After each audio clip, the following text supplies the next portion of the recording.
ঘর থেকে বের হবেন না। আজানের সময় চুলটাকে ভালো করে আটকে রাখবেন এবং সব সময় পর্দা করার চেষ্টা করবেন, কারণ একটা চুল যদি পরপুরুষ দেখে 70টা সাপ হবে এবং আপনাকে কামড়াবে কিয়ামতের ময়দানে। এই জন্য চুল যাতে করে কেউ না দেখে সে বিষয়ে অবশ্যই খেয়াল রাখতে হবে।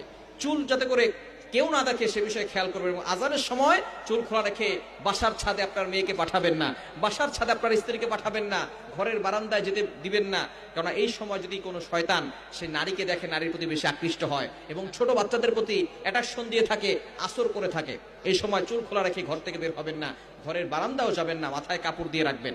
এবং অবশ্যই খেয়াল করবেন এই আজানের সময় আল্লাহ তাআলা দোয়া কবুল করেন। তিরমিজি শরীফের ভিতরে হাদিস এসেছে, আদ-দুআউ লা ইউরাদ্দু বাইনাল আযানি ওয়াল ইকামা। আজানের পরে যেহেতু আসমানের দরজাগুলো খুলে দেওয়া হয়, ইকামতের আগে, আজানের সময়, আজানের পর থেকে ইকামতের আগে মধ্যবর্তী সময় দোয়া করে আল্লাহ তাআলা সেই দোয়া ফিরিয়ে দেন না। এজন্য এই সময় দোয়া পড়বেন। একটা দোয়া আছে, নবীজি সাল্লাল্লাহু আলাইহি ওয়াসাল্লাম জানিয়ে দিয়েছেন, দোয়াটি